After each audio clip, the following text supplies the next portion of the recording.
Hey, what's going on, guys? Thanks for watching the Unleashed podcast. We're here with my two buddies today, Nick Ciociola and Nick Vissicchio. What's going on, guys? Hey, how's it going? What's going on? Chilling. So, yeah, you were saying something about Amtrak and, like, all, how it's, like, the shitty people, like, how, or is it, like, your job, or is it just, like, all the people that you have to deal with throughout the day?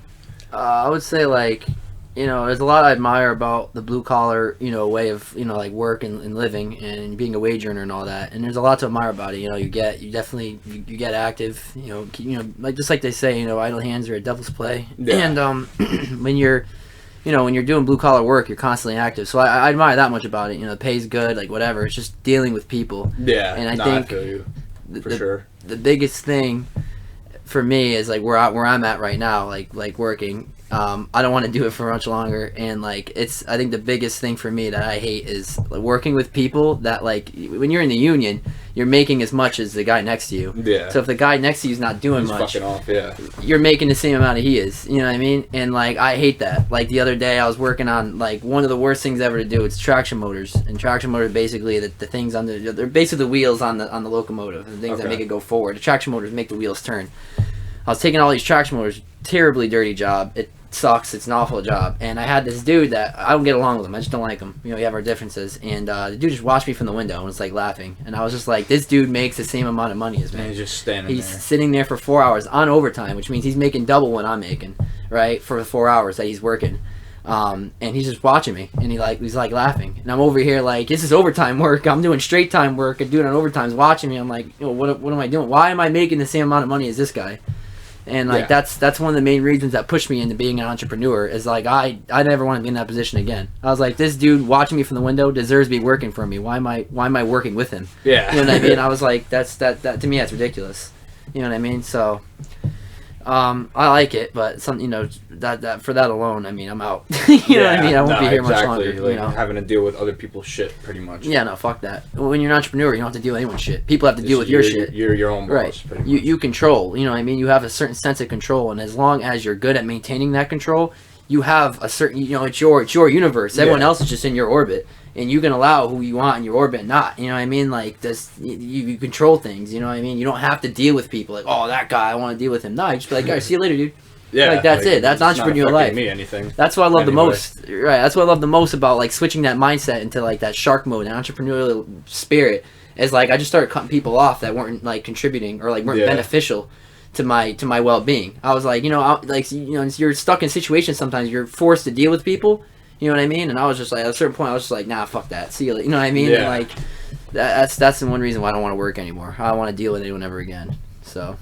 Me and him were just talking about this. Like, other than, like, like the few people we're close to, like, I don't know, like, I just want to fucking, like, lock myself away and just work on what I want to work on. Hell yeah. But, what's wrong with that?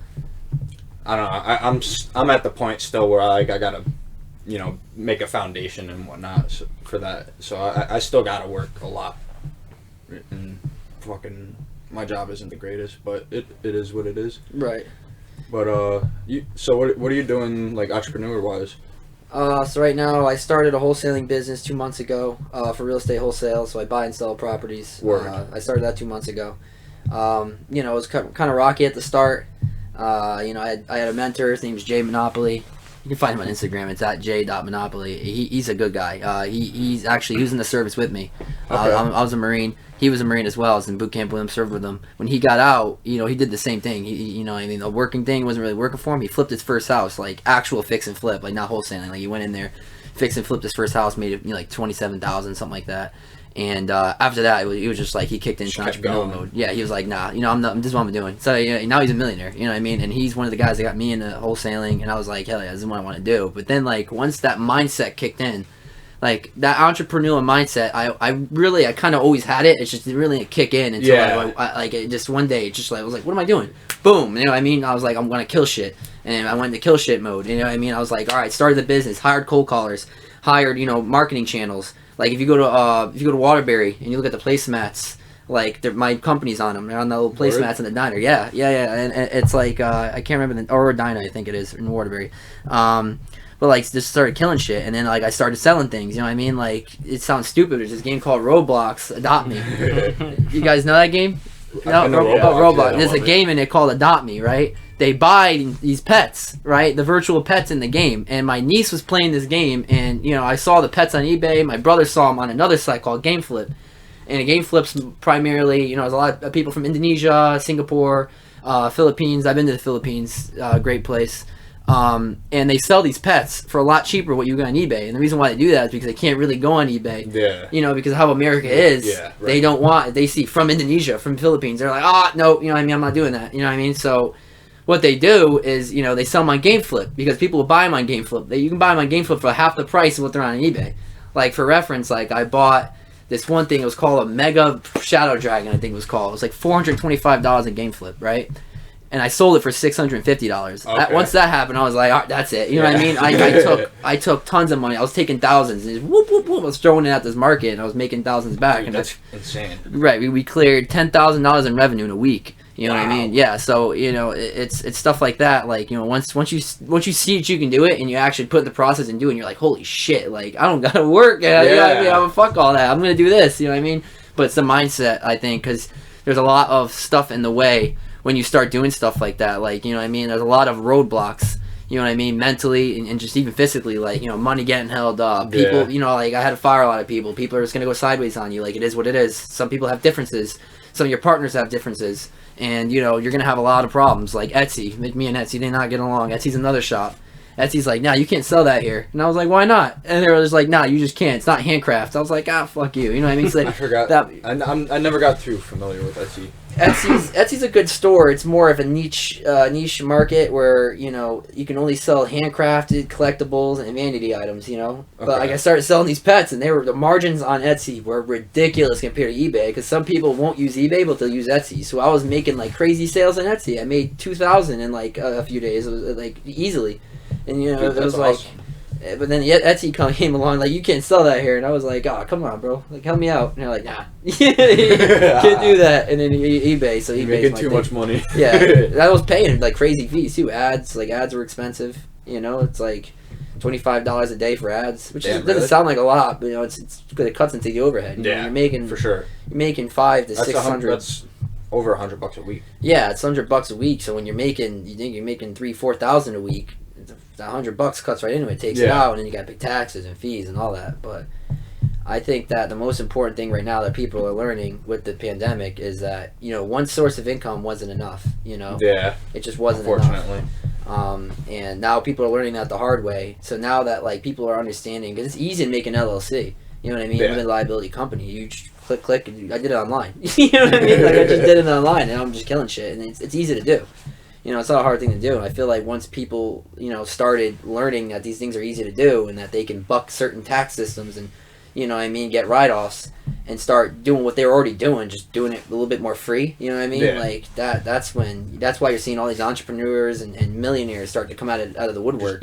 Off stuff like Dogecoin. Right. Off stuff like Dogecoin. And just selling stuff and, like, making wholesaling work for them, you know, stuff like that. A lot of entrepreneurial, like, this pandemic was the biggest shift in wealth ever, because you got these boomer commercial, you know what I mean, big corporations that don't understand a market that is shifting into millennial, into Gen Z.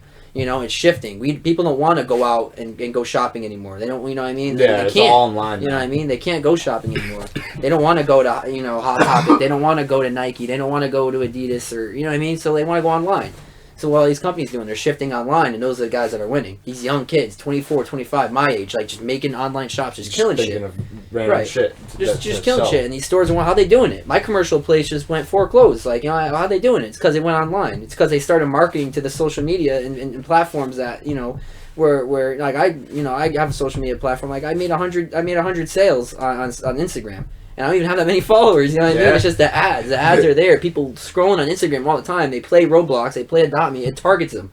It already knows you in the system. Like, you play Adopt Me, cool, here's an ad. Boom, like, that's me. You know what I mean? Like, here it is, you know? So, like, it's you know, it works, you know? And then people are starting to learn that. And those old boomer, like, you know, hedge fund managers, the commercial, big corporations, they're starting to learn the hard way. They're starting to feel the heat. Especially in real estate right now. Real estate's a huge thing right now. Like, these landlords, I see a lot of landlords right now. Like, if you ever used like PropStream or MLS before, those are like how you can look up like market data. You know, these landlords, they've had these tenants for like 15, 20 years, right? And they've had these multifamilies in like Waterbury, East Haven, West Haven, New Haven, right? And they've had them for 15 years. They just drained all the equity out of them. Just took all the money out of them, right? They didn't give a fuck about their tenants. They don't give a fuck about their tenants. You know, they just take the money out and, oh, thanks for the rent, and they pull it away. Now Connecticut comes along and says, hey, you don't have to pay rent anymore. You can't evict them either. Now they're on Facebook. I see them on Facebook all the time. There's the guys I market to. I call them up all the time. I get them on the phone. We shake their shit. You know what I mean? You have 15 years to figure it out. What the fuck happened? You have 15 years to put that equity, put it back in your house, put it back in your tenants. Your tenants can live comfortably. And now you're over here on Facebook complaining, oh, my tenants, they're not paying. Can I shut off the water? No, go ahead, shut off the water, bro. They want your service. They're not paying because they need your service. Yeah. And fuck that. Yeah, because they expect to. If I was renting, I would expect to live in a place where my water, my toilet works, my bathtub works. Right? Yeah, I'm paying for it. They're paying a lot. They're paying more than mortgage. I pay $800 for my mortgage. You've got people paying $1,300 a month for rent. That's crazy. That's crazy. I mean, and those are the people I'm marketing to. Those are the people I get the landlords on the phone all the time. And the great thing about it is I don't have to care about their feelings. You know what I mean? I have a good reason to want to shake them out of their house. Like, I'm making money, sure. You know what I mean? But to me, it's for a good cause. Like, I'm shaking that landlord out of his house so someone else can come through, put that multifamily into a state of condition that, like, people can live in it for once in 15 years. For once in 15 years, it's now a livable multifamily. People can actually live in it for affordable prices. You know what I mean? Yeah, but I'm not a landlord. Sick. I'll never be a landlord. That's just not my. That's not my thing. Airbnb, sure, why not? But I'm not. Landlord's not me. You know what I mean? Because to me, it's just I have my differences with the whole idea, the whole concept of landlordship. You know, but like, it's a slippery slope. Yeah, no, definitely. You know, especially like when the money starts coming in, you're like, oh man, you know what I mean? I don't have to do anything with it. I put it in my pocket. You know what I mean? But like, a lot of them I get on the phone, man. Like they think they got gold. Like I have ridiculous conversation with landlords all the time. They're like, oh, this is worth $350,000. I'm like, bro, like the one just down the street just sold to $60,000, the Goliath property. You know what I mean? Like your shit ain't even worth $100,000. Like, let's be real here. You're in foreclosure. You're gonna foreclose next month. You can go back penniless, or you can take my offer. And then I wait a month, and I'll wait for my call back because I know I'm gonna get my call back. You know what I mean? Because that's all they're gonna get. These landlords, man. That's another thing. That's the whole game shifting. They try to beat you out of every penny they can get. Oh yeah, and now it's them. Now they're on the tables have turned. Now landlords are close to the heat. It's not the tenants. Tenants are just fine. You know what I mean? They're living for free. When they should, you know what I mean? Yeah, honestly. Fuck yeah, they should. You didn't do shit for them for 15 fucking years. Fuck you. You know what I mean? That. I'm glad you're in foreclosure. You know? At that point, you should get at least like a year. Right. Like one of them I called up. Man, he has 3 multifamilies, and he wants $300,000 for all of them. It's not gonna happen. I offered him like $50,000 or something. I was like, yo, $50,000, $60,000, because you gotta get repaired. And it's $100 per square foot minimum just to fix that stuff. And I told him, I was like, you know, but he has 3 multifamilies, and they're all under an LLC, and it's called CT Affordable Housing. I'm like, yo, that's the slimiest shit I've ever seen, bro. CT Affordable Housing. I've seen that online somewhere. Yeah, CT Affordable Housing LLC. You got a ton of them, like Affordable Housing CT. You know what I mean? Because you can't have the same name as another, so they all do the kind of similar name. That's what those landlords do. And the reason why they do that is because it's a tax write-off. And then they go to apply for a grant saying, oh, hey, I got tenants, and my tenants are XYZ, you know, name a thing. You know what I mean? They can be like, oh, my tenants are African-American, so I'm going to apply for this grant. My tenants are, you know, whatever. So they can apply for different grants. And it's just a slimy fucking thing to do. Because you're basically making money off their backs. You know what I mean? That's money that could probably be going back to them. Yeah, you know what I mean? So that's why I don't feel sorry for landlords. I don't feel sorry at all, but it is what it is. That's how I feel about like especially like when the whole stock market thing happened. You know, right. Like you were saying, like with all the hedge fund people and all that shit, and they were just like, oh no, like fuck. Yeah. No, yeah, like the thing with that, I was actually investing when that happened. Like I'm an options trader, so you know, it was funny watching GameStop and AMC and Dogecoin, because what happened there was that, you know, people, like, it's not hard to learn how to invest in the stock market. It used to be hard. It used to be you have to read books, you have to follow someone. Now it's online. You just go to investopedia.com. You can look. You can be a stock master in a week. You know what I mean? Like just go online. I did it. Literally. You know what I mean? Like you have fucking stocks on Cash App. Right. Like I only invested about 5 years, but like I remember my first year. Like I learned pretty quick. You know what I mean? Like. It's not hard. And these hedge fund managers, they don't understand that. They think that these stocks that they're shorting are held by stupid people. They're not stupid.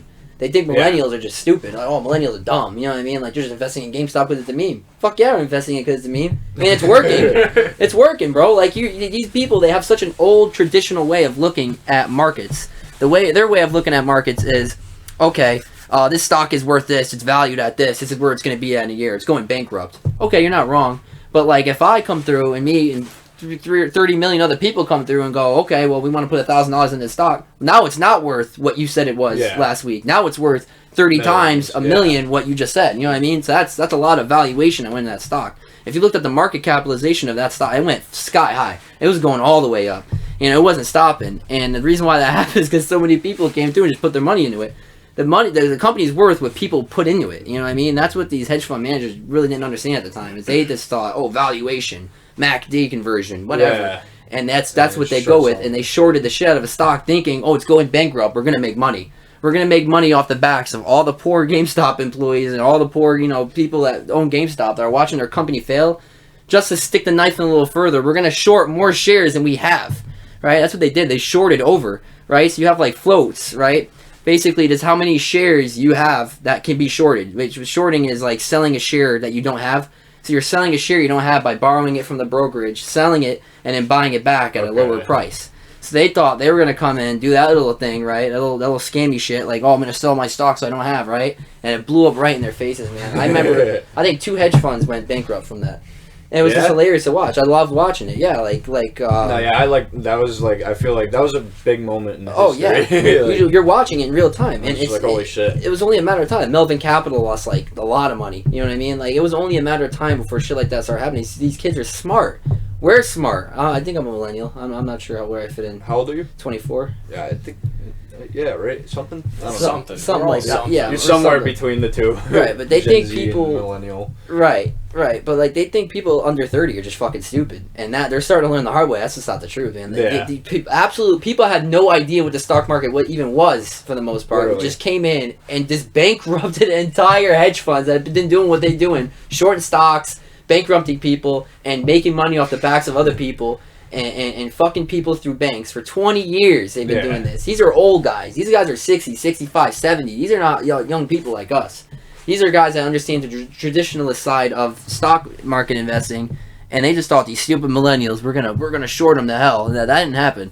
That didn't happen at all. That was probably one of the best. It was the best move I've ever seen, other than the weed market rising in Canada.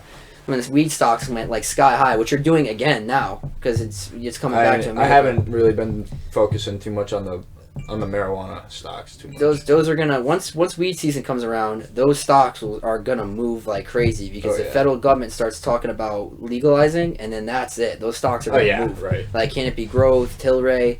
Tilray I know is flying right now because I have buddies that invest in Tilray. They're like, Tilray's going crazy, bro. You got to get in. I'm just like, nah, I'm good. You know what I mean? I like stability. You know what I mean? I'm not all about the chaos, but that risk taking, like, it's all risk. It's all risk. It's just a matter of how much. Yeah, it's just like going back in entrepreneurship. It's how much you're willing to invest in yourself, really. Because if you think about how people spend their money, they spend their money by buying. It's like, do you want to be a buyer or a seller? You know what I mean? Think about like how we are programmed to handle our money. We're programmed like, all right, we're gonna work till we're 65, get a pension, and then we're gonna keep doing that over and over. We're gonna continue that cycle over and over, right? And then when they get their money at their paycheck, right, they put it in a savings account. Well, what does a savings account do? A savings account is basically the bank taking the money, holding it for you, and then investing it for you. They're just doing basically what stock market investors do. They take your money, they invest it. Once it's in the savings account, they just take it out. They give you an IOU. Oh yeah, pull it out whenever, whatever. Yeah. And they take your money and they invest it for you. And they hand out mortgages and loans, and they invest it in the stock market through hedge funds. And they give you back like, what's a savings account make? 0.06%, something like that. That's shit. Per year, I think, right? That's shit. You can make that. You can make 100 times that. You can if you look at GameStop, you can make 10,000 to 100,000 times that in a day. 0.06% in a year. That's what they're giving you. They're literally going, take that. You know what I mean? Like, they're giving you nothing, bro. They're giving you nothing back, and they're taking your money and putting it to work. So why don't we put it to work?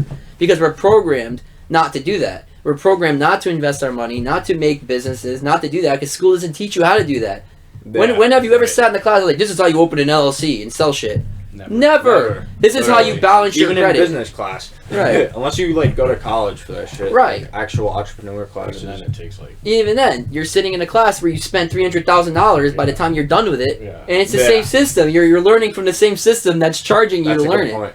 It's ridiculous, you know what I mean? Like, that's, you know what I mean? So I see people talking about, like, free college. Like, I don't blame them, bro. Like, I don't blame them. You know what I mean? Like, there's two sides of that story, I guess. But, like, I don't blame them for not wanting to have to pay college tuition. It's ridiculous. Yeah. You're really paying insane amounts of money for nothing. For basically nothing. You're pretty much like getting taught like the same shit again. Right. Literally. Right. Literally, you are getting taught the same shit you've been to college. Just over and over again. Yeah. It's the same shit, and it's the same shit. Right. And they're charging you. They're charging insane amounts of money. Like, if you look at the money amount per class, because I'm going to school now, but it's paid for, but, you know what I mean? But, like, if you look at the amounts of money per class, what am I paying this much for? To learn this, you could Google this. You know what I mean? Like, exactly. you could Google this. Google like, YouTube. If Google can hand me a degree, I just do that. You know what I mean? Like, school did not teach me a thing. Google taught me everything. Right.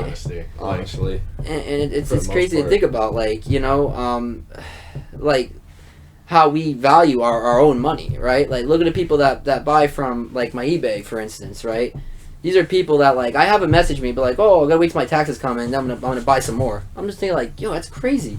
You're gonna take your tax money. You're gonna buy more. I'm not gonna stop you, but like, you know what I mean? Like, don't you think you could be taking that money and like doing something with it? Like, think about what we spend our money on, bro. Like, it's crazy. Like, we go out and buy clothes and things that we don't need that devalue over time. Yeah. Save your money up. They tell you when you're young, save your money up so you can buy a car. Save your money up so you can buy a house. Why? As soon as I buy my car, I take my $10,000 or whatever, and I buy my car. The second I take it off the lot, my $10,000 is now worth $5,000. The second you put your foot on that gas pedal and sign the title and you got your title in hand, it's already worth half what you paid for it. Yeah, that's crazy. That's crazy. It's not making you, that car doesn't make you money. It gets you back and forth to work so you can work to make someone else's dream. Yeah. You know what I mean? Exactly. I can't wait to drive to work in this car that I paid $10,000 for that's now worth $5,000 so that I can go make $10,000 for somebody else.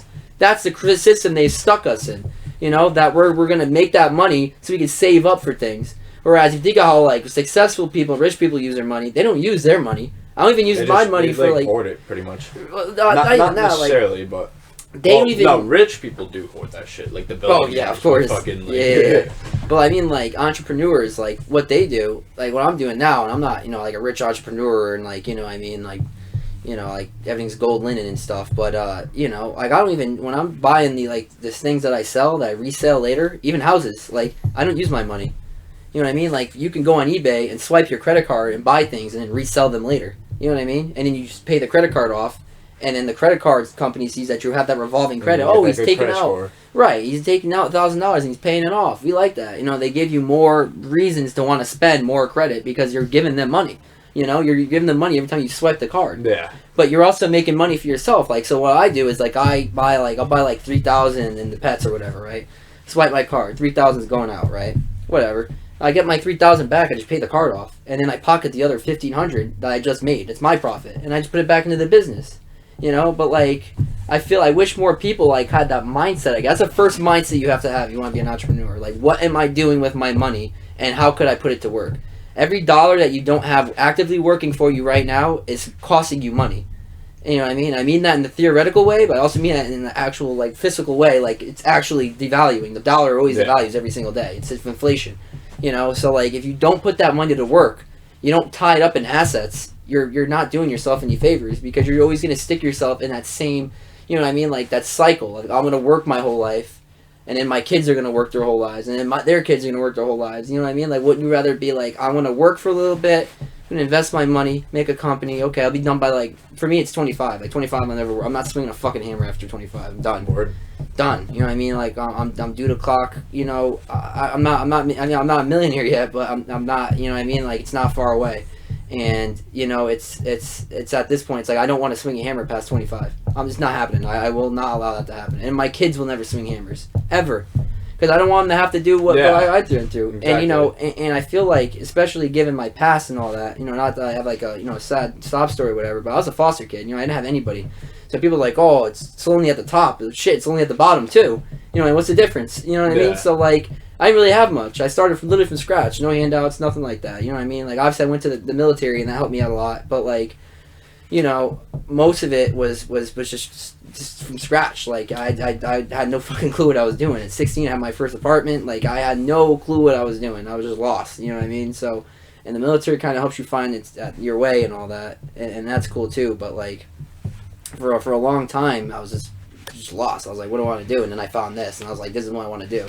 And there's so many other foster kids like that. Like, when I was in that group home, I hated my life. And I wish there was someone like, you know, that thought the way I'm going to be thinking 5-10 years from now, what I'm doing, to come into those group homes, or even run those group homes, or whatever. Like, I want to run group homes. I want to make group homes and places that really sticks a finger in people's eyes. Think about group homes right now in New Haven, West Haven. I want to put a fucking group home in Stanford. I want to put it in Fairfield, just so I could jab it in your fucking eye, like, oh, here's your pretty little ivory tower. Yeah, here's a fucking group home. Yeah, like, here's a group home full of a bunch of lost misfits. You know what I mean? I want to do that. I want them to hate that. I want them to hate that. And I want to take all those kids in that group home and turn them into entrepreneurs, too. Turn them into sharks so that they could turn pain into power. Because everything I do now is pain. It's all that pain that I use to turn into power. Turn into anger to drive me forward. Like, what do I want to do? And visualizing my goals and materializing them into reality. So I want to do that for them too, and like that's the biggest driving force for me, 100%. By my business, that's my business goal. Like, I want to make group homes for kids. I want to turn those kids into sharks, and instead of having them sit there, like I was in one in Valley Street in New Haven, in a group home, and that was probably the worst time of my life. And there was no one in my life to tell me, hey, bro, you could do this, you could sell this, you could sell that. You go to that corner store right there, the Snicker bars are $1, you can sell them for $2. You know, like whatever, yeah, like anything exactly. you can, the hustle. You know what I mean? I wish I had that. You know what I mean? Because I would have done it. You know, because all you have to do with kids like that have that much pain and that much, you know, it's they soak up things like sponges. It just like literally point them in the direction and they'll shoot for you. You know, like they'll shoot, whoo, boom, right? You throw it at a wall, a stick. You know what I mean? And those kids can kill shit. I know, because I'm one of them. You know what I mean? Like, look what I'm doing now. You know what I mean? Like I know we have the potential and the capacity to do stuff like that. And that's what I want to do. That's my end goal for me. Hell yeah. You know? I feel like anyone has like you said, like you feel like you have like the capacity to do that and the attention. I feel like anyone can like do that, honestly, or like you know, like anything, like whatever, whether it's being like an entrepreneur or just like some sort of like prominent figure in society or something like that. Yeah. Like, I feel like it's just a matter of like just having the mindset and actually like following through with it. Like, no, definitely. because like a lot of people talk about wanting to like you know, like do things like you're doing, but like, and then it's just like when it comes down to it, I'm even one of those people sometimes. Like, fucking, like, it just never comes around to it. And now you're here talking about, like, you know, you started from scratch. Fucking, you did what you had to do, and now you're here. Yeah, it's the mindset. I think, like, my first few months, it was like formulating that mindset. Like, for me, it was anger. For some people, it's other things. It's ambition, love, whatever it may be, that drives them forward to, like, want to do, like, what they want to do. For me, it was anger. Like, I was just angry at myself. I was angry at, you know, what the life I was living when I was a kid, and the life that those kids are living now. A lot of the people I, you know, met in the foster homes, I look at them as adults now, and it's like, you know what I mean, and they're still lost. You know what I mean? They're still the same kid they were 5-10 years ago. You know? And it's like, all they needed was that direction. And I wish I could have been that I wish I could be that direction to the future. Right. You know what I mean? And I know a lot of people, like, try to, like, oh, I want to do this, I want to do that, I want to get back to my community. Like, I actually mean it when I say it. Like, I really, that's what drives me forward, is that anger. Like, it makes me angry. Like, damn, I'm over here working next to this guy who's a piece of shit, right? Yeah. This guy probably doesn't even fathom. This guy would, like, you can't stomach what the hell, like, kids, like, you know, like us go through in foster care and group homes and all that. They can't even fathom, you know, like any of that. And why is he making the same as me? Hell no, bro. I want to make kids that grow up to make make him, you know, their employee. He should be working for them. Like, yeah, like, oh, that's just me. You know what I mean? Maybe there's a little toxicity behind that. No, but like, I definitely agree, because like, there's a lot of people who feel like they can kind of just get like a free ride. Right. And that's just, I don't know. For some people, granted, like that's just how it is for them, because like whether they're born rich or whatever the fuck the cases are. Right. But like, for the most part, like, it's like like like that's like just like the perfect example. Like you're doing what you got. Like you're working, and this guy's just sitting in the office or whatever, watching you from the window, getting paid the same amount as you. Right. And yeah, I don't know. Right. Yeah, it's just like, yeah, fuck that, man. Why would I want to do that? Why should you make as much as me? Hell no. I'm gonna hire you one day. Shit, I'll hire your kids one day. You know what I mean? Like, yeah, exactly. You know this what I is mean? the mindset you want to have, right? Like, but I think it's the most important part of like, even like, not even if you want to be entrepreneurs, personal betterment is, I guess, like vacating anything that doesn't, you know, explicitly contribute to you. Like, I feel like a lot of people, like, I don't even scroll on Facebook anymore. I used to scroll on Instagram. To me, it's all like, I told myself, that's all noise. You don't need that noise. Focus on this. Stay the course. Follow protocol. Like, this is your business. You know what I mean? Like, all that Facebook scrolling and Instagram, Facebook's good for networking, and that's what I use it for. Exactly. Like, I got a company Instagram's page. alright, too. Yeah, Instagram's alright, too, Depending like on networking and stuff. What you do. But, like, that's scrolling shit. That, yeah. It's noise. Think about what they show you on Instagram and Facebook. People fighting each other. People arguing. People, politics. You know what I mean? Like, and they shove shit in your face, and it's just noise, and, like, you're just absorbing it. And you do it for hours on end, and that hour that you spent you don't scrolling, even notice it sometimes. Yeah, you know what I mean? Like, I know I still do it sometimes. I'll be laying in bed like, yo, what am I doing? I got business to run. Like, get the shit out of my face. You know what I mean? Like, you scroll, and, like, it absorbs your time. And that hour you spent scrolling Instagram, you could have, like, read a book. Like, one of the best ever in the world. Like, if you haven't read it, like, what are you doing? It's Rich Dad, Poor Dad. You know what I mean? Like, that book changed my life. That book was like, holy shit. Like, this is how people think. Other people's money. I was like, other people's money? Where do I get that? And it's just like, now I'm doing it. It's like, holy shit. Why would I use my money? I work for that. I want to use their money. Give me the bank's money. You know what I mean? Pulling loans out and, like, investing that. Pay them back. You take that back. Fuck you. You know what I mean? Like, that's, like, when you, like, if people, like, put their faces in that and absorb that noise and the noise that was on their phone all the time, they'd be out of those positions that you see them complaining about a lot. You know what I mean? Not to, like, discredit them. Like, obviously everyone's got their own stuff going on, and mental health plays a huge deal in anyone's success. You got to be mentally healthy. But, like, I get exactly like, what you're getting at, though. Right, but, like, a lot of people, like, I feel them, like, they are so stuck on what other people are saying. You know what I mean? Like, I remember seeing the end of an MF Doom song one day, times Caskets, and there's a sample at the end where she's talking about how, like, nothing can get worse in a universe that is expanding. You know what I mean? I really think it took me a while to, like, really understand what that meant, but she was like, you have to, you know, you have to tell yourself, you have to realize that, you know, you don't care what other people think of you. And it seems like such a simple thing, like, oh, everyone says that, but once you really understand it, like, the whole, like, you are your own universe, and, like, the constantly expanding and, like, vacating those thoughts and those people and those presences that don't explicitly, contribute to you. Like, that, once you really understand that, not like kind of like, oh, I wish I could do that, yeah, or like talking about it, you know what I mean? Like, actually, like, really doing it, that changes your fucking life, man. That's like, that's why I've been hermit for a long time. Like, you know, like, I've been off the grid, but it's for a reason. It's not like I was like, oh, fuck it. Well, I mean, it was, but it's like, you know, it's like, I need to be alone. I'm gonna be alone, and, like, anything that isn't, like, just explicitly, like, 100% contributing or in some way, you know what I mean, adding to what I'm doing, like, it's gotta go. Like, this is what I'm focused on right now. And that's how I sat for a while, for a few months, and I just sat there and just planned. I just charted the course, and, like, I didn't talk to anybody. I don't really talk to my brother. You know what I mean? Like, giving me my brother, we have funds tied up and certain things and that we're doing. But, like, for a long time, like, I feel like if some people did that, like, they would come out of it being like, holy shit, my mind's been opened up. Like, yo, fuck everybody, you know what I mean? And you don't need a large circle, you know what I mean? You need a small circle. You need to, like, have those people that, like, if you were, like, tomorrow, like, yo, I need $1,000, bro, I'm gonna put my $1,000 in. Like, this is what I'm actually looking at. This is a gem. The scooters, bro. These scooters, I think they're called bird scooters. Y'all heard of them? I was in St. Louis, Missouri once, and I saw these scooters, and they're lying around all over the green, right?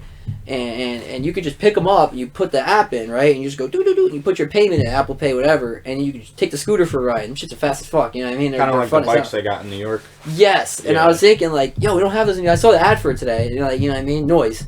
But still, like, good ad. Like, and I saw the scooters, and I was like, damn, bro. I was like, why doesn't people get these scooters and lay them around New Haven? Lay them around West Haven, Brantford Green. I'm like, you know, you never see that. You never see that in New Haven. Like, scooters that you just pick up, bing, bing, bing, and then you could go, like, wherever you're going. It'd be really useful out there. Now, you don't need Uber. You don't need Uber. You're saving the planet. You know what I mean? Like, you don't have to worry about, you know, all this stuff that comes with, like, oh, I need to get a car. I need to get an Uber. You know what I mean? Nah, fuck that. You just pick up the scooter, ding, ding, right? And then you're done, right? they don't cost that much. Some of them cost $200-$300. Some of them cost $1,000. I'm like, yo, why, like if you could just come to your boy right now and be like, yo, I need $2,000. Just invest in yourself. Just take that risk. It's a risk. Like everything you do is going to be a risk. You know what I mean? If you want to be successful, everything you do is going to be a risk. You can't. There's no safe. Some stuff doesn't. Right, but you can just be like, hey, yo, bro, I need $1,000. Let's invest in this scooter. Right? You put the scooter on the green. That scooter in New Haven, one of the biggest metro areas in the Northeast corridor, one of the biggest next to Hartford and all those, right? Boston and all that, right? New Haven's huge. Like you're going to make that $1,000 back. Right, and when you make that $1,000 back in a couple of days, if that. Right, and you can pay your buddy back. Oh, here's your $1,000, right? Because I'm thinking about doing it. Like I'm about to just drop like $5,000, grab some of these scooters, just boom, boom, just put them around the green. They got trackers on them. Like I'm not worried about them. Yeah. And then someone comes along, I think that's how it works. Someone comes along and like puts them back in the chargers for you or whatever. But like, why not just take these scooters and just put them out in the green? And then like that, it's a passive income. You don't gotta worry about it ever. It runs itself. It's an electric scooter that just runs itself. You know what I mean? Like what? You know what I mean? But like, being able to have that support system though is really important. When you know what I mean? Especially to me, like I want to be able to go like, yo, bro, I need $3,000. Let's do this. Pay his $3,000 back. Now y'all split the profits forever, right? He gets a check at the end of the month. You get a check at the end of the month. The scooters could blow up tomorrow. It doesn't matter. You already made profit. You already got your $3,000 back. Well, like that's the mindset. Pretty sick. Yeah, just like the wholesaling, bro. Like the wholesaling, I was just like, I didn't know what the hell I was doing. But basically, you're buying. Right, you're buying houses, putting them under contract, and then selling the contract to contractors who want to buy houses, but they don't have people that go out and market. I have cold callers. I have people that drive for me. I have bandit signs. I have like I said, police signs in Waterbury. Like it doesn't take a lot. You just do it for free. Major gem. Like you know what I mean. You can literally just look up wholesaling, start a wholesaling business, and start wholesaling. New Haven's great for wholesaling because there's a lot of cash buyers. There's a lot of contractors that don't have bird dogs and callers and stuff like that. They just wait until someone calls them up, goes, hey, I got property here, and they go, yeah, sweet, show me it. You know what I mean? And then boom, done. Contract's done. Same day. You got a store there. Yeah, like I have friends that that do wholesaling, and they wholesale. I'm wholesaling virtually in Fort Worth. I don't want to do New Haven, but he wholesales in New Haven, and he's had great success. Text blasting, cold calling, whatever. He gets out to sellers, and he has a good network of buyers, right? So he just he gets someone on the phone that wants to sell, negotiates with them. Oh, okay, I can give you this much, that much, and they understand the area of the house. And there's a lot that goes into it, obviously, but they just pick up the phone, and you don't even have to know a lot. You just pick up the phone. Yo, you want to sell your house? You even have to have an LLC, bro. Hey, you want to sell your house? Some people are probably going to say yeah, and of those people, you could probably get someone to go, yeah, I'll sell for this much. Just get in the purchase agreement. Okay, here you go. Sign here. Then someone else is gonna go $105,000. I'll pay $125,000 for this product, not knowing you picked it up for $105,000. They'll pay $125 because they can put guys in there, fix it, flip it for $50,000, and put it back on the market for $215,000. You know what I mean? They're not even worried about $125,000. They don't give a fuck about the $125,000. They'll sign that right away. So you can just go call up the buyers, just tons of them. You go, hey man, I got this property here. Oh yeah, I'll come look at it. And they come look at it. Purchase agreement right here. $20,000 you just made. $20,000 with no work. No work needed, bro. You just make $20,000. It's like, yeah, it's crazy. You know what I mean? But like, it's the mindset, bro. I guess you know what I mean. Some people, some people got that drive about them. Some people just, you know what I mean. Like they're working on themselves right now, whatever. But that's what works for me. I feel like I don't know. Like I was talking about this with my friend the other day. You asked him. You were like, what's your best advice on like to save? And he was like. Like a lot of it is just like addictions and like stuff you don't need, right? And like that you're spending your money on. Pretty much like what you discussed, right? About like, pretty much like every dollar that you're not like investing in something or like putting to work, it's being put to waste, right? Because whether you're spending it on coffee or whatever the fuck, cigarettes, all that shit. Right. No, definitely. I mean. There's certain ways of looking at that too. Like some people are like, oh, I should cut that out. Some people are just like, I should make more income. Make more income is to me is a better answer. Like I want cigarettes, I want coffee all the time. Whenever I want it, I get more income. You deserve to have that cigarettes and coffee, especially if you have the mindset that complements it. You know what I mean? Like I want cigarettes and coffee and weed and whatever the fuck I want and booze all the time, no matter when I want it. I don't want to have to worry about it's this $12 pack of cigarette, bro. It's like. Because I do it sometimes all the time. Because we're programmed to think that way. Like, we should save by not drinking coffee. Okay, bro, you're gonna save $4 on your coffee. Cool. Yeah, but think about it. Like, instead of saving that, right? Instead of saving that $4 though, on that you coffee. Invested in something else. You can invest in something else. That thing already made you $4. Now you didn't buy your own coffee. They bought you a coffee, right? Like, I don't buy coffees anymore. I don't buy cigarettes anymore. These guys do. These guys on my eBay are buying my coffees and my cigarettes. You know what I mean? And I invest the rest. You know, I take some for myself. You know, I like my little thingy things. I like my, you know, like my cigarettes. I love cigarettes. You know, my booze. I like that shit. You know what I mean? So like, I was like, damn. You know, like, obviously the money I was making at work was, you know, sufficient enough, I guess. But like now that's, you know, now it's tripled. It's like, holy shit, I can really get coffee and cigarettes. Fuck y'all. You know what I mean? But I think like breaking out of that mindset, I should save for that, or I should cut that out and be like, oh, I should cut something else in so that I don't have to cut that out, is the better mindset, because then you're thinking about it from a different perspective. Like, I'm making money passively that I can use for whatever the fuck I want. You know what I mean? But yeah, no, he's definitely right to an extent. Like, cutting out certain things, like, or like even the most important thing is like taking the money that you make, right, and instead of spending it to pad someone else's pocket, spend it on yourself to pad your own pockets. Take risks. I wish I took more risks when I was in the Marine Corps, because you're in the Marine Corps, you're making, you know, you're not making a lot of money. Maybe make like $30,000 a year in the Marine Corps. Like, it's not a lot. It's like $23,000, I think. Last time I calculated. Even as a corporal, and you're an NCO, you're not making a lot. But you're living in a barracks. You're not paying for that. You're eating for free. You chow 3 times a day. So you get all that money. It's kind of expendable. You know what I mean? I wish I took that $23,000 as invested in stupid shit until something sticks, because something's gonna stick. The more money you lose investing in things, the more chances more chances you get, because the more you start to learn, that doesn't work. Why doesn't that work? It doesn't work because X, Y, Z. Boom, done. Right? And then you move on to the next thing. Like, I spent, when I first started wholesaling, I spent like $7,000, and I was wholesaling in Bristol. And then, like, my mentor, like, I got a mentor later. It was like, why are you wholesaling in Bristol, bro? Like, how many cold callers you got? And I was like, I got 2 cold callers. I paid them like $4,000. It was like $4,000 a month I was paying them just to cold call, just to pick up phones and call, right?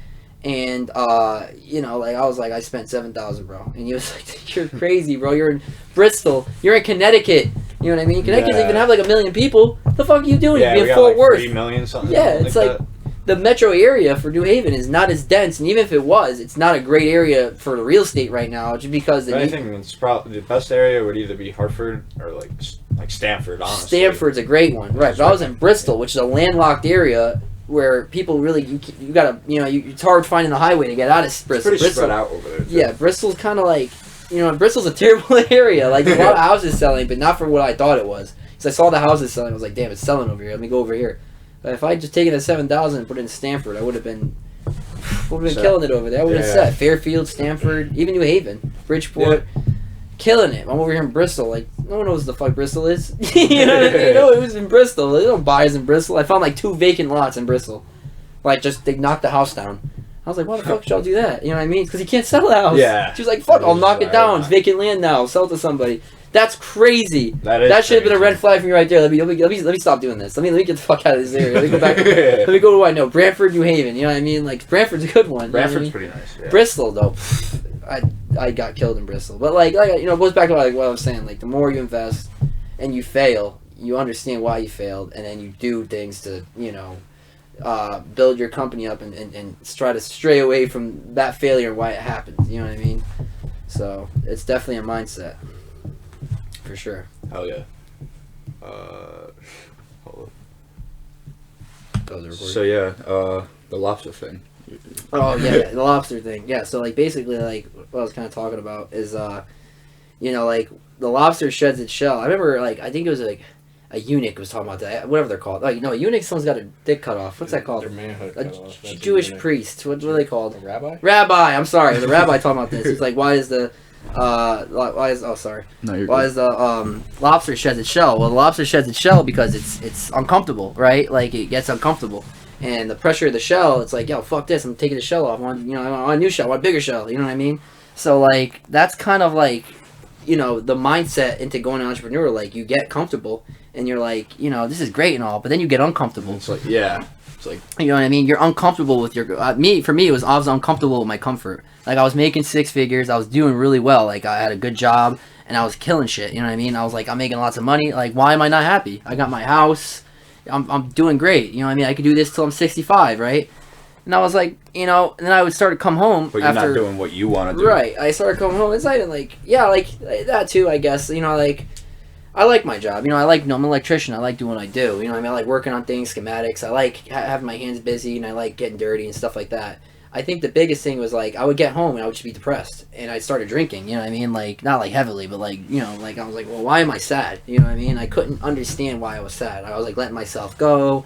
My house was getting to a mess. I was like, why am I sad? I'm making good money and I got a house. It's because I was comfortable and I'm used to chaos. That's what I told myself. And then, like, I know you're not supposed to, like, diagnose yourself with stuff, but, like, that's, for me, that was the answer, because I don't like therapists. I feel like therapists don't really understand me the way I understand me. So, like, it took a while, it took a few weeks, and I, like, why am I sad? Why am I sad? Because it wasn't women, and it wasn't, you know, the usual shit, you know, like, the stuff that usually makes people sad, but, like, it was, like, I'm so comfortable that, like, it's making me uncomfortable. I don't like this. I like chaos. I don't want to be rich. I want to be broke, but I want my, you know, I want the money to be working, in a sense. You know what I mean? Because once you start, you know what I mean, you're going to be broke. You're going to be dead fucking broke. Like, even like Elon, like what Elon Musk said. He put, you know, when he did his PayPal acquisition, he made like $140 million. He put half into Tesla, half into SpaceX, and he borrowed money for rent. He was broke, you know what I mean? But his business was doing great. He's a millionaire. His business, though, you know what I mean? That's where, you know, that's kind of where I want to be. You know what I mean? Like, I wanted my checking account. My checking account's zero, bro. I don't even have a checking account. I don't even use that shit anymore. I take all my money, I put it back in the business. Here you go. You know what I mean? You can pull it out when you want, if you want, like, your fun stuff, like, you know, whatever the hell. But, like, I don't put money in a savings account. I put it in stocks. I put money in a checking account. I put it back in my business. I buy more shit so I can invest it and make more money. You know what I mean? And I've seen great success that way. And I think that's the thing. Like, I got so uncomfortable with being comfortable. I hated it. I hated it, bro. I hated fucking coming into work every day, coming out, and then, like, you know what I mean, I get my paycheck and put it in my savings account, and I, you know, I invest like 10% of it into stocks, and it's just like so like hoity-toity, and it's like, damn, dude, like, I don't want to do this anymore. You know what I mean? Like, I want chaos. That's what I'm used to. Foster homes, group homes, like, you know what I mean? Like, what I went through, like, you know, as a kid, chaos, straight up chaos. We're used to that. So why would I break that? Why would I divert that chaos and do something else? No, fuck it. I want more chaos. Yeah. Give me more, dude. Fucking anarchy. Fuck it. You know what I mean? And what entrepreneurs do. Entrepreneurship is nothing but chaos. It's full send it all the time. You know, like, people go to college and they have a very strategic, very calculated way they want to do things. All right, I'm going to go to college. I'm going to become, you know, I'm going to go for, let's say, electrical engineering, and then I want to go work at this company. It's my dream company. I want to do this. I want to do that. They already have it in place. Entrepreneurial is one day they're just like, yo, fuck it, send it. You know what I mean? Fucking send it, bro. And they just do whatever the hell they can to hustle and make the money. You know what I mean? And people that turn to millionaires, they started by just one day saying, send it. Like, fuck it. You know what I mean? Like, that's the difference. I like that. I don't want cold calculated, you know, oh, I'm going to do this and I'm going to do that. No, fuck, I'm going to fucking send it. I want a trucking company. I want to put scooters in New Haven. I want to fucking sell shit on eBay and resale. I want to sell houses and buy houses and sell them for more and stuff like that. Like, I just want to send it. And if it doesn't work, just do whatever right. you can. Right. And I want to be just one thing. Like, for me, it was wholesaling last month. This month, it's, you know, I'm selling fucking Roblox pets. And next month, it'll be like, I got a fucking Coca-Cola machine or a few scooters in New Haven. Like, you know, you're always doing different things. You're always sending money to different places. But it's sometimes it works. But when it doesn't work, it doesn't matter because you got something else that does work. Right. Like, this is working for me. This doesn't have to work. But I'm going to invest anyways. I'm going to take that risk because I want this to work. And if it does, it's another avenue of passive income. You got all this passive income coming in. After a while, you don't have to worry about shit anymore. It doesn't matter. Your car can break down tomorrow. Your house can go on fire. Be like, yo, fuck it. You know what I mean? Like, whatever. Fucking send it. Send it some more. Make it more angry. Like, Derek Grace is one of my favorite entrepreneurs. And what he does is he says, you know, he didn't want to work for the corporate world anymore. So he tattooed his face. And he in a way, he was like, oh, I'm going to tattoo my face. And no one's going to hire me ever again. He was like, yo, fuck the corporate world. This is what I'm about to do. Like, you know, I'm about to do this. So that's what he did. You know, he tattooed his face and he started selling shit. He started selling sneakers. Right? Then he started selling books about his life. Because his life was fucked up. You know what I mean? He had a fucked up life. He grew up in the hood. He was he's a killer. He's a shooter. You know what I mean? And, you know, now he's an entrepreneur. And he made a book about it. People bought the fuck out of that book. People love a story. You can sell a story. You can sell your story. You know what I mean? Yeah, it's crazy to think about, but like you can sell he sold a story, and then he made a board game. It was called Unlearn and Relearn. It was like a Monopoly game. It was like a based off Monopoly. It was called Unlearn and Relearn. Fuck.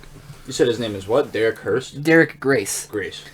He's dude's a monster, and what he did was, so he had kids. Even while he was going through the struggle, he had kids. And what he started doing is, like he's a big gun nut, whatever. He's not like a Republican, though. He's not anything. He's like, he's talking about politics, like, I don't give a fuck about any of that shit. That doesn't make any money.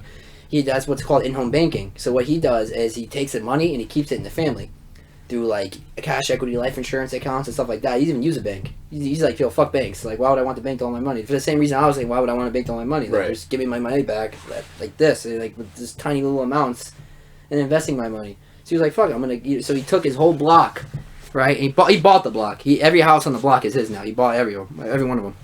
But like he said, all right, well, if we can all pool our money together and do this, we'll have our own bank, right? And then we could just, like us, it's the Derek Grace Bank, and build our brand. And that's what he did. He just started building a brand.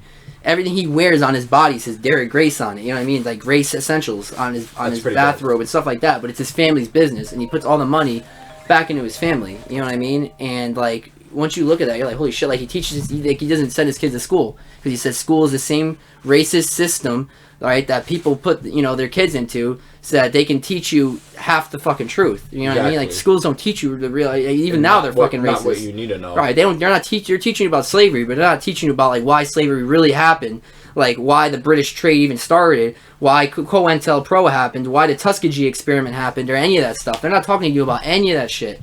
You know what I mean? They teach you the bare minimum. So he's like, why would I put my kids in that system? Right? We're taught in school that they killed Gaddafi because he's a terrorist or like a tyrant. Bullshit. They killed Gaddafi because he tried to make his own bank in Africa, right? Because they have more gold in Africa than anywhere else in the world. He tried making his own bank and his own currency. And America's like, nah, fuck that. Boom, you're done. You know what I mean? You're done. You're like, we're not doing that here. We do central banking systems. Central banking. Every country has a central banking system, us included. One biggest one in the world. Central banking system. We have this thing called the World Bank, right? Yeah, right. Now we want a world banking system. That's why we don't like crypto and Bitcoin, right? Government hates fucking Bitcoin. China banned it. China banned Bitcoin a while ago. They're like, nah, fuck that. We don't do that here. No. We do the central banking system. You know what I mean? The Chinese. You know what I mean? Like, yeah, like, and it's the same people that have a fucking Muslim concentration camp right now. You know what I mean? Like, these are the same people. Like, they don't want anything that's against the status quo. You know what I mean? That's why they cap people like that, like Gaddafi. But that's the kind of stuff he teaches his kids in his house, because now he has the amount of wealth and the amount of power that he can teach his own kids. He teaches his kids, like, if you ever watch his videos, like he has his kid put a blindfold on, and he can tell you every single caliber of every single weapon he has on the table. Like, oh, this is a 45 caliber, and he'll disassemble it and assemble it again, right? Teach him self-defense. They know how to operate all those weapon systems safely and responsibly, right? And then he'll ask them questions while they're doing it. Why was Gaddafi killed? Gaddafi was killed because he tried making his own bank. Why was this happened? Why this happened? What's the World Trade Center? Why did the World Trade Center happen? You know what I mean? Like, then they're answering these questions while they're disassembling and reassembling his weapons. But like, kids like that are fucking monsters, bro. Hell yeah. That's a 5-year-old. That 5-year-old, you can never stack a public school 5-year-old against Derek Grace's 5-year-old because she knows how to own, operate, and responsibly use every single weapon system ever to defend herself and her family, and also knows all the knowledge that the schools won't tell you. They're not going to tell you about Gaddafi or why any of that happened. Now, because all right, so even though they like obviously have a lot more knowledge than like what public schools would teach you, yeah. How does the the grading system work? Are they able to get their diploma and whatnot? Yeah, so you can. Yeah, I mean, I'm not really sure about the specifics of how that all works, but you can homeschool your own children. Right. So I mean, that's allowed, But I'm not sure how like the grading system or any of that works. I'm sure they have someone that checks in on them or something like that. I'm not entirely sure. I don't have any kids, but like if I did and I was rich enough, I'd probably do the same thing. Like I'm not about to send my kid to the public school system so they can not even teach them how to use credit. They don't teach you how to use credit in school. They don't teach you anything. They don't teach you. They don't teach you about credit, taxes, anything. Taxes. The 13 not fundamentals. Not even like buying a house or anything like that. Right. They don't teach you how a mortgage works, what a balloon loan is. Like they don't teach you FHA. They don't teach you any of that shit. That's crazy, bro. That's crazy. I had to learn all that myself. I had to fucking I was like being up at like 3, 4, 5 in the morning as a 23-year-old, 24-year-old learning that shit. Credit. One of the most important things in the world. Credit. People like kind of cast it off as like, oh, they put the credit out there so you can spend more. Well, it's true. Yeah, they want you to spend more. Right. Because they know that there's some people that are going to spend more and they're just going to spend, owe them interest, and then they're going to pay it back, over 5, 10, 15 years, whatever, right? But credit is so important because if you think about like the attributes of credit, it's like 13, I believe, 13 different attributes of credit, like credit history, how many credit lines you have, how many average age between those, credit utilization, stuff like that. Once you start to understand those 13 credit attributes, you try to understand, like, holy shit, this is how you get good credit. Like, this is what credit's here for. Credit's not for you to spend. Credit's for you to invest so you can make more credit, right? Think about how we spend credit as Americans. We buy a car. Okay, as soon as you buy that car, you gotta pay it back. You gotta pay it back. But as soon as you buy that car, right, your credit score, you'll notice it drops 50 fucking points, and you're like, what happened? I'm buying my this is a secured loan or unsecured loan or whatever. Like, this is my car. It's because they see you spending, right? But you don't use that credit for anything. As soon as you pulled that car off the lot, it's already worth half what you bought it for, and now it just killed your credit. Your credit score goes down. People use credit to buy things, buy a house, buy a car, buy this, buy that, buy some cigarettes, whatever. Fuck it, you know what I mean? But like, that's what people use. That's their go-to. Like, oh, I'm gonna swipe and buy things, right? But like, the way more successful people, rich people do it is they use credit to buy, say, I don't know, a multifamily, right? Now they can rent out the multifamily or sell the multifamily, or do whatever with them, make an Airbnb, whatever, right? They can use that multifamily to generate passive income, and now they can buy whatever car they want. That $20,000, they already made that in a month. That $20,000 for that car, take it. You know what I mean? Like, whatever. They're not even dipping into their credit because their credit's constantly being used to generate more credit. It's being used to generate more money and more income. So that's the difference. Like, schools don't teach you that shit. They want you to get that credit card and get that college loan, and they want you to spend like hell because they know they just want you to put your money back into the system. And back into the system. The same fucking stupid ass racist system, because like even Derek Gracie talks about like racism and like how the American economy, how consumerism works. Why do they target certain neighborhoods and certain areas, and they just absolutely plaster them with certain things, right, that they know that these neighborhoods want, right? You go to certain neighborhoods that, like, some stores don't even sell cigarettes. Right. Like, fucking... Right. But they plaster, and they strategically do this. They plaster certain neighborhoods with things that people know what they want. Like, you know what I mean? Like, they'll put an Eblins in certain areas. They'll put, you know what I mean? They'll put, like, just certain things in certain areas, right? Because they know that African Americans have that spending power, right? And they know that they'll spend, right? And I think that's why Derek Grace is like, he's always talking about, like, instead of spending, you could be the one that they're spending on. Because they, these fucking racist ass credit bureaus and these hedge funds and these banks, they don't need you. You don't need them. They need you. You know what I mean? They need you. They need you to spend. They're desperate for you to spend, right? So if you cut that off, and like he's always saying like, oh, we got the spending power. We got the spending power. So if you get your uncle, your cousin, your mama, your kids, whatever, and we all pull our money together, you know what I mean? We can make our own brand, make our own shit. Now white people are buying from us. You know what I mean? Now they're buying from us. The same thing they were doing on Black Wall Street. And what did they do to Black Wall Street? Blew it up. Yeah. They blew it up, and they call it the Tulsa riots in school. The Tulsa riot. The Tulsa genocide, bro. The Tulsa genocide, that's what that was. The KKK strategically and they had a calculated assault on that area because they knew, like, damn, they're doing real nice over here. We need to fuck this shit up real quick, right? They had the National Guard over there. Dude. Tulsa was that was one of the most fucked up genocides on American soil ever. Probably the most fucked up genocide on American soil. And they would teach that at school. They called it the Tulsa riots. Someone was in prison and people got mad. No, that's not what happened. Yeah, no, that was Black Wall Street, bro. I barely remember learning that in school. Yeah, that's Black Wall Street. The reason why they didn't like Black Wall Street is because they saw black people succeeding and they're like, we don't like that. You know what I mean? But like that's kind of stuff. That's kind of like big boy shit like Derek Grace talks about, and it's like it's eye opening. It really is. Like once you understand, like schools don't teach you this shit at all, and they should be. It's sad. It's sickening, honestly. It is. Yeah, that's good. It's super fucked up, for sure. Oh yeah, fuck that. But yeah, like but like I wish like we had a kind of better system where people are being taught how to use that credit when they get out of high school and start going to college. They're like, damn, I'm gonna buy I'm going to buy some of these or buy some of that, and I'm going to use that to generate passive income. And then they can use that passive income to pay off that loan that they're going to take out down the road. That loan ain't going to be shit for them. And if they were more empowered to make those decisions, we wouldn't be in a situation. That's why America is where it is now. Is because you've got too many people buying and not enough, too many people buying, not enough smart people selling, right? I feel like, yeah, no, you're absolutely right. And I feel like, I don't know, because of that, like, that's because, like, with the fucking system we have now for schools and whatnot, like, they teach you like, you know, like, oh, so like this is gonna be your profession, like this is gonna be your job when you come out. Right. They don't teach you like, you know, how to start something. Right, like a cookie cutter or some shit. They just put you in an assembly line and pull you out at the end. You know what I mean? Exactly. The end being wherever the hell they want you to, so that they can milk the most money out of you, so that they can make you into a pawn, into a slave, so you can work the rest of your life. You know what I mean? They go, oh, you're gonna be an engineer. You're gonna be whatever. You know what I mean? Like they tell you, like you in high school. I remember like being a senior, like, oh, this is the best job for you. This is what you're gonna do.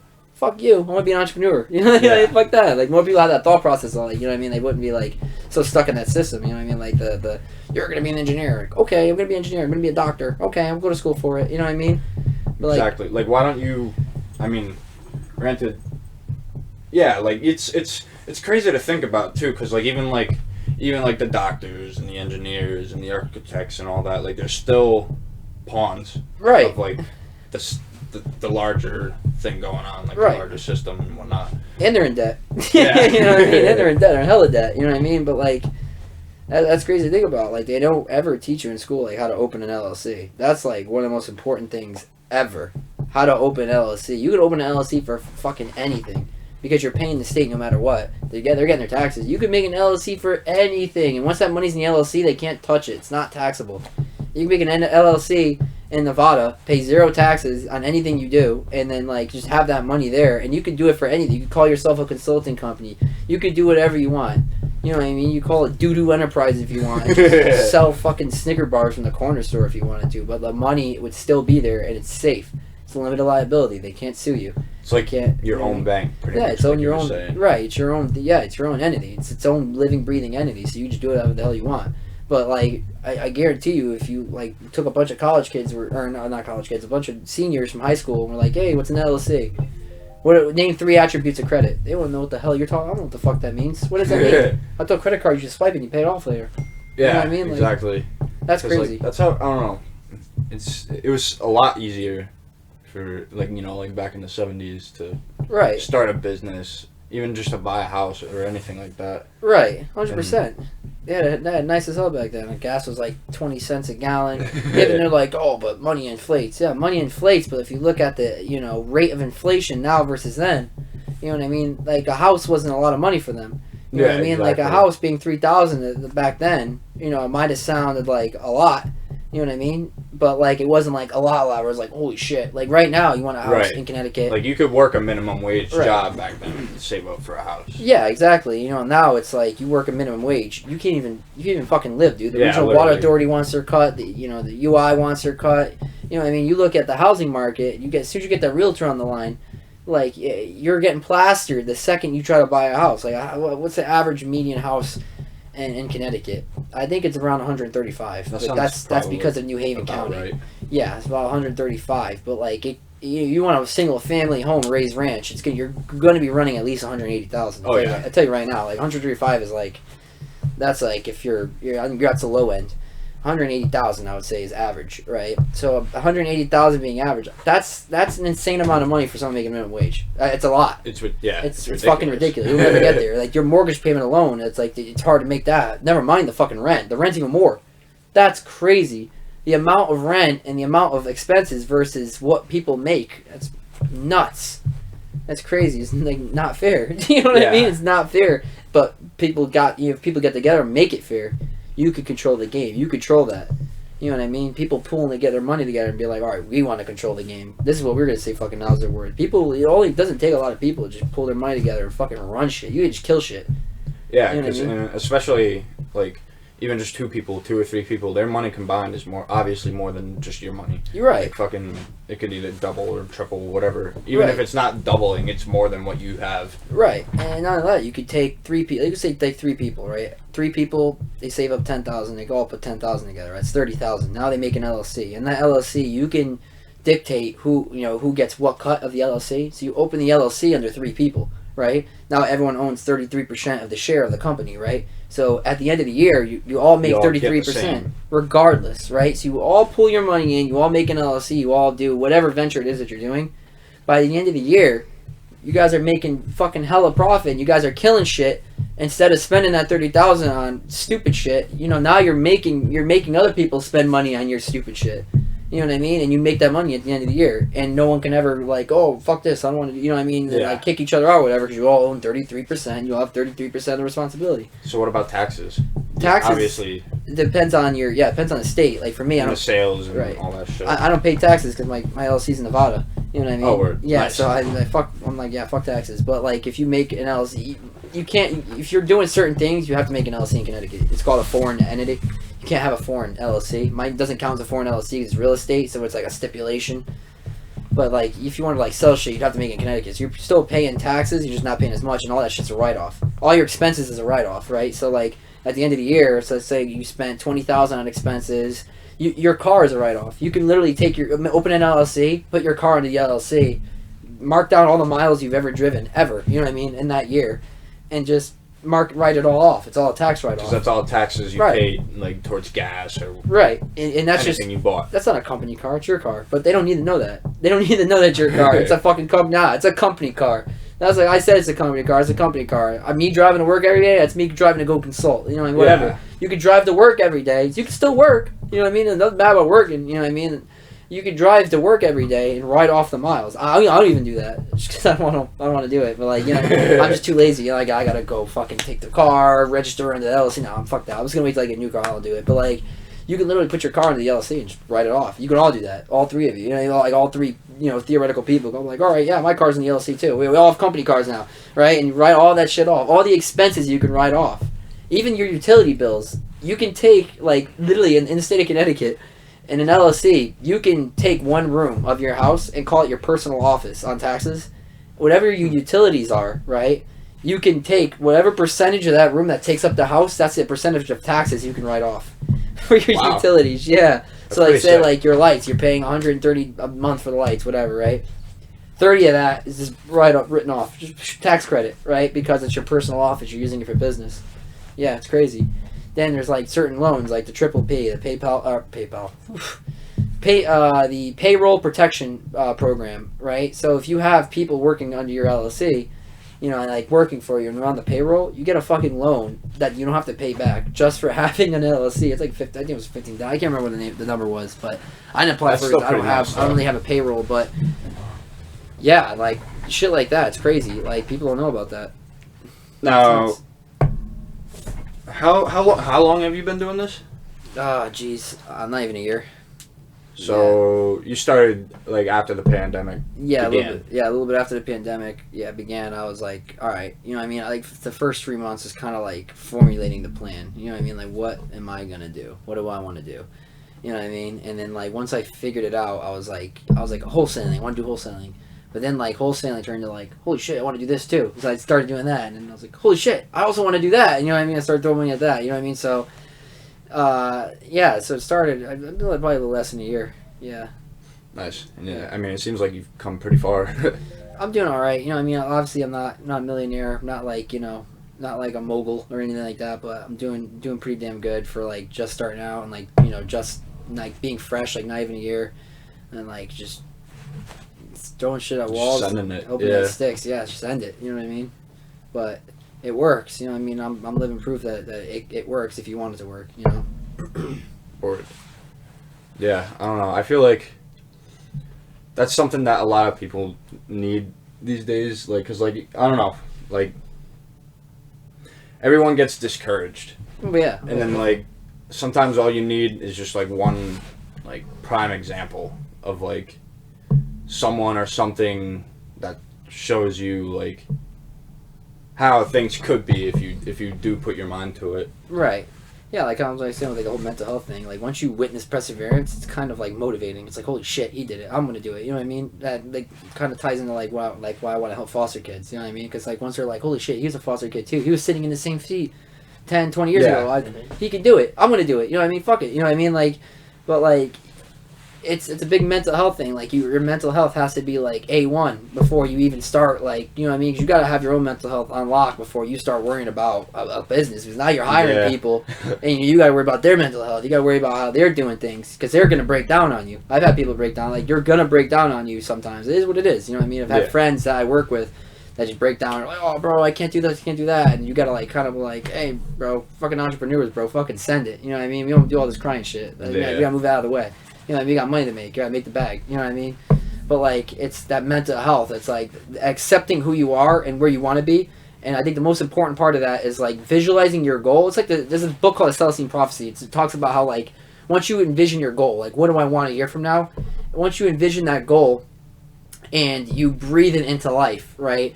You kind of manifest it into reality, right? So you're like, this is what I want to do by the end of the year, and you think about it, and you write it down, like, okay, and then you just keep telling yourself, right, I'm fucking killing it, I'm fucking killing it. By the end of the year, you've already killed it, right? You already set the pathway. You're just walking it at this point. Like, yeah, your mind is already there. Yeah, you're already there. You're already there. You already made that million at the end of the year that you wanted. You're going by the motions now. Like your mind is the most important aspect of starting this. You know what I mean? You have to tell yourself, I can do this.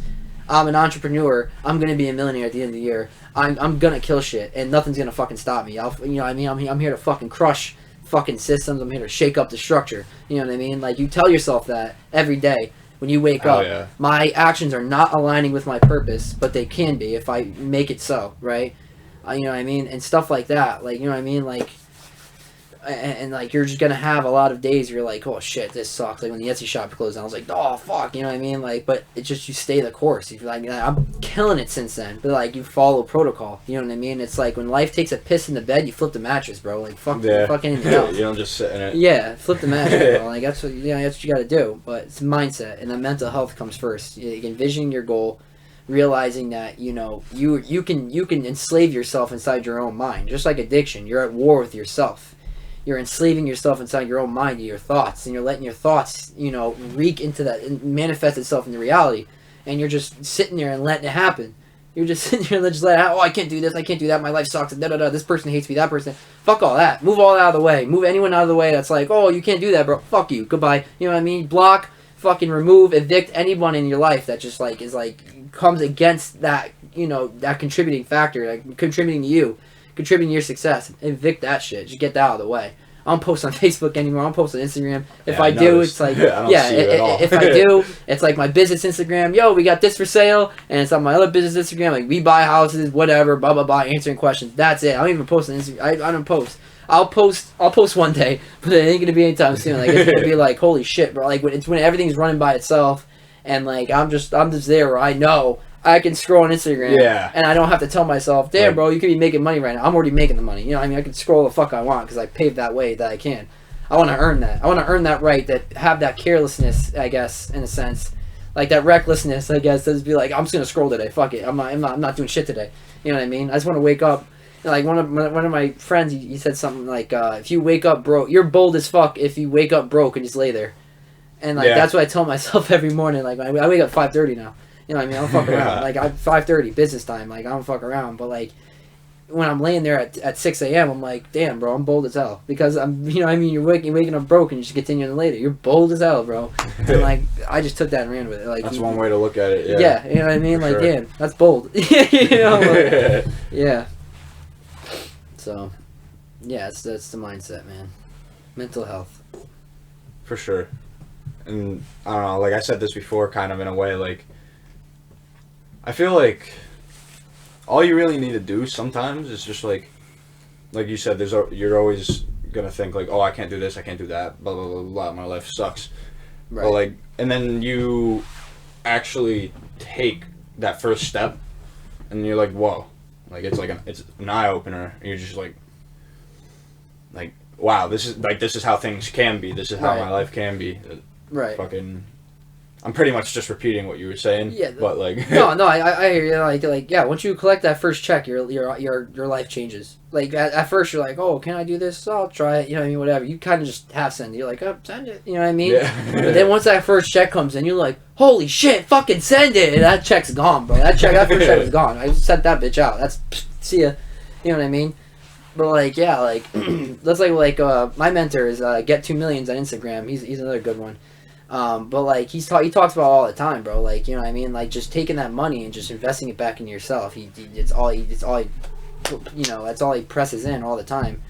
And he's been an amazing influence on like what I do now. You know, absolutely tremendous influence. You said his name's what on Instagram? Get 2 Millions. Word. Okay. Yeah, his name's Dustin Bibbs, and probably like on Instagram. I don't know if his name's up there. It's probably like D or something like that. But yeah, Get 2 Millions. He's been an amazing influence on me. He's like him and Jay Monopoly. Just great guys. You know what I mean? Like, just you even have to like, because I know like Jay Monopoly has a course or something you could take, whatever. You can go on the course if you have the money and you want to like, oh, I want to take this course, invest in myself, fucking learn some shit. You don't have to do that. You just look at their live videos sometimes, and the shit they say, just like Derek Grace's live. You gotta like write it down. Yeah, like Derek Grace's live. Yeah. You like literally just like write it down, like you said, process it. Like like the shit they say in their lives, you don't have to pay for live. You're just on your phone. You know what I mean?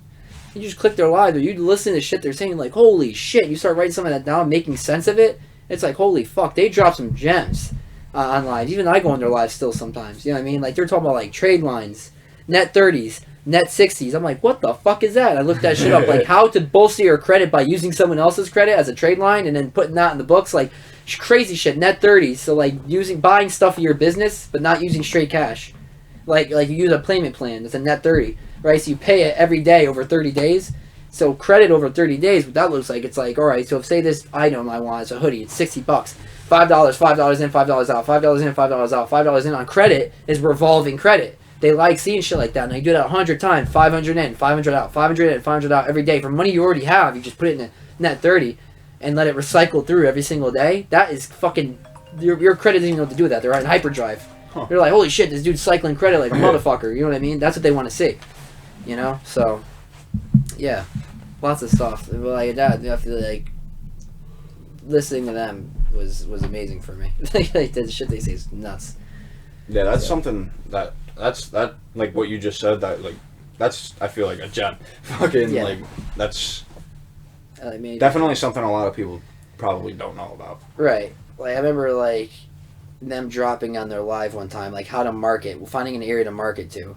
And he was like, oh, yeah. So I was marketing direct areas, like, like a city. I was like, all right, this city is whatever. He was like, no, don't do that. He was like, go to the cities outside that city and then even go outside that because that's where the investors are going. They don't care about those inner cities. They want the cities outside the inner cities. Those are the ones that are, once those inner cities bolster up, those outside cities are falling right behind. Yeah. They're starting to like think about Phoenix, Arizona. Think about the cities outside. And the prices are probably they'll be higher at that point. Right. They're still kind of catching up. Like Maricopa County is catching up to Phoenix. You know what I mean? So when that happens, you know what I mean. It kind of just like, you know what I mean. When that happens, it sends those prices kind of skyrocketing. But you can pick those up and be the reason why they're skyrocketing. You know what I mean? So that was a major gem he dropped. I was like, holy shit! Like outside the outskirts of cities, holy fuck! So I started like typing in zip codes. And looking at cities outside big cities like New Haven. Yeah. It's outside New Haven, West Haven, East Haven, Brantford, you know what I mean? Those are outside New Haven. So it's like, holy shit. Like, once I, like, that was a huge gem for me. Massive. Yeah, so. Yeah, you just got a phone call. Yeah, it's hectic. It's one of the suckiest things about, running and starting whatever a business is, you almost become a slave to it sometimes, like right now, where I have to pick up the phone, I have to, you know what I mean, I have to do whatever, you know what I mean, so I was like, I also called for my brother, basically we're running this little operation on the side where we sell these Roblox pets or whatever, and people be super impatient when it comes to stuff like that, like they buy their item, they want their item right away, so my brother doesn't know how to run a lot of stuff, like, actually getting a game, getting them the stuff, and running the prices, running the numbers, stuff like that, but he puts his money up like I do, so I give him half of the revenue that comes in. We spend about the same amount of money on the pets and getting the inventory in. I just send it out. So what happens is that like I end up taking the brunt of like every single person that buys. I have to go deliver to them. You know what I mean? It has to be me. And so like sometimes like they'll come in and like just now like I think like $300 and stuff just came in, and we made like a $6 profit or whatever. But like it all comes in at the same time, so you're like, so you'll be at work, like sometimes I'll be like, holy shit, like I gotta, you know what I mean, I gotta get on my phone and go fucking deliver all this shit, because you know what I mean, like the work doesn't even matter that much to me anymore. I'm making more on this than I'm at work, you know what I mean, like this work, whatever, bro, fuck off, you know, I'm trying to do this, but you know, it all happens at once. Like sometimes, like right now, like my phone's just going crazy. Like you know what I mean? Like you just become a slave to it sometimes, and that's where I'm at right now. That's my personal crisis, I guess you could call it. And like my business is like coming to terms with that. Right. My roadblock is like I'm trying to hire somebody now. I haven't found anybody yet. I'm trying to hire someone now that can like kind of take and like teach them how to do all this. This is how you trade the pets. How you do all everything. Have them do that. That way I don't have to do it anymore. You know what I mean? Like I don't want to fucking do this shit anymore. I want it to run passively, so I want to hire someone just go like, that's where that comes in. Now and then once you start like hiring people, you're like, holy shit, I was accepting a paycheck, not that long ago. I'm still accepting a paycheck. That's how it works. I'm not doing shit. Now I'm the one handing out the paychecks, bro. Like that's crazy. That's another eye-opening thing. That's like when that starts happening, you hand out your first paycheck, you're like, holy shit. Yeah. Now I understand the process. Like this is why they're giving me a paycheck. I'm running their business for them. They're paying me a paycheck. Now you have a business that you're trying to run. You need to pay someone else. You need to give them a paycheck. Like that's the system. You've got buyers and sellers, people that work for paychecks, people that write the paychecks. Like that's how the system works. That's to me that's crazy. Once I had my first employee, I was like, holy shit, like that is nuts. I'm writing paychecks, bro. Like that. For once, you're an employer, right? Not an employee. That's crazy. That's like nuts. Yeah. That's what I aspire to be at one point or another. I'm not exactly sure for what yet, but yeah, you can get there. Figuring it out. Yeah, no, you can get there. It's not hard. You know what I mean? It's not easy, but it's not hard. You know, you just have to, I guess, formulate your own process and then trust that process. You know what I mean? Like, this is what I want to do. Think about ways that you want to do it. Think the ways that like roadblocks. You got to think about the roadblocks. Like what could stop me from doing this? You know, like why might this be, suppressed or stifled in a way? And then how do I overcome that? Like for Amazon, it was like Amazon starts a bookstore. Amazon's way more than a bookstore now. It's Amazon's everything. Amazon's the world. Amazon runs the world. You know what I mean? Like they did 9/11. You know what I mean? Like, they're that big. You know what I mean? Like Amazon is gonna be like they're gonna populate Mars. Like they're so fucking big. You know what I mean? Like, Amazon's huge, but they started as a bookstore. You know what I mean? It's like, damn, like, someone really sat there and was like, I want to sell books. You know what I mean? That's it. It was one dude. Like, you know what? Right. One dude with a vision. I was like, I want to sell books, bro. I love books. I'm going to sell them shits, right? And then he sold books, and, like, he looked around and saw all the books were going out to phones. I want to sell phones. Motherfuckers started selling electronic devices where you can read the book on your tablet. That's where he came out with. You remember the Kindle? The Kindle, yeah. And everyone had these fucking things because the phones, and you get the glare and you're in the sun, the glare from the phone. Everyone's like, I want a Kindle, right? Now I can separate my books from my phone. But people want a phone, people want a Kindle, right? Now they got phones that do both, and you know where we're at now. But like, that's how they killed it. Like everyone's buying these fucking Kindles, right? Then they were like, all right, now what can we do next? All right, I want to just sell books anymore. I want to sell everything. Motherfuckers just start selling everything. It's like, fuck eBay. You remember how all these places before, like 15 years ago, yeah, like eBay, Bonanza, you know what I mean? There's a couple other ones too. But see, you all can ask yourself, what the fuck happened? Why isn't Bonanza Amazon? Why isn't eBay Amazon? eBay's not Amazon because Amazon innovated. Amazon was like, I'm going to make it easy to buy things from me, and then I'm going to make it even easier by shipping it to you the next day. Now I got drones. Now I got trucks. I'm going to ship shit to you next day. Don't worry about Walmart. Don't worry about what eBay's doing. I'm going to get this shit to you. I'm the supplier now. They made themselves a supplier. eBay's not a supplier. eBay is just the middleman. When I sell my pets, it just goes through eBay as kind of like a formality.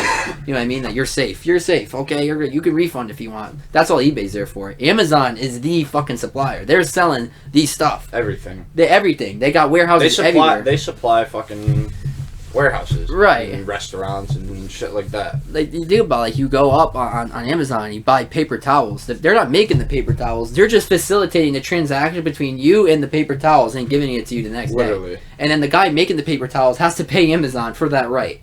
That's crazy. That's how they innovated. They were like that's how you take over. You realize, okay, what can I do to unstifle the stifling that is my business right now, and what can I do to work around and innovate? And they figured it out, and they fucking killed shit. I mean, that's the thought process. When you first start, I guess, you got to be like, what do I want to do, and how am I going to make it work? And you have to be willing to accept loss and risk every time. There's tons of risk involved. Tons. I've spent thousands, even in the stock market when I first started. Thousands I spent in the stock market just to learn it, because I didn't want to get an ebook. I want to follow your course, bro. Fuck you. I'm just gonna send it, bro. I just want to put money into this shit. So I did. You know what I mean? I put money into shit. I learned about options, and I learned about crypto. And I was like, holy. Once I made my first options trade, and I made like 3,000 or some shit like that. I was on CGC. It was on Canby Growth, around when weed was a thing in Canada.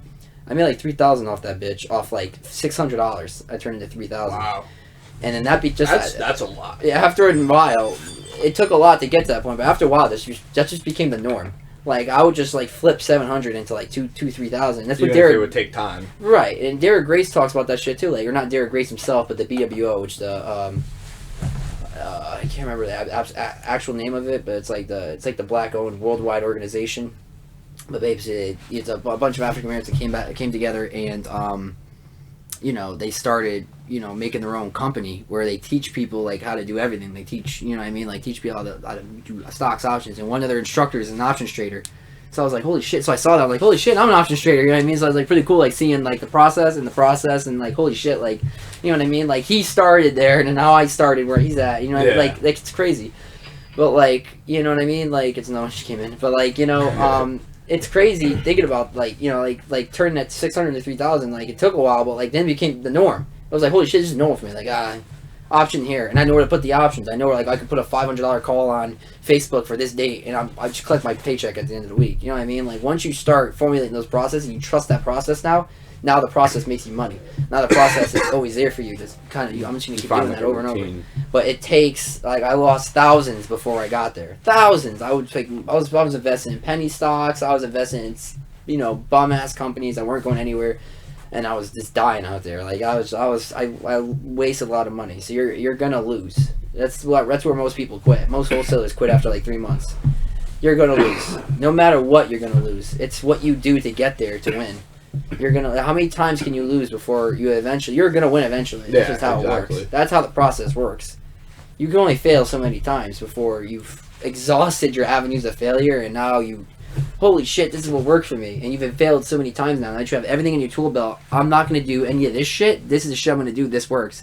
Once you've made those, you know, once you've made that process and you know you can trust it, you're through. You're done. Like, you know what I mean? Like, the first paycheck, bro. Like I said, first paycheck that you make as an entrepreneur is nuts. It's like, holy shit, bro, I can do this. This works. You know? So.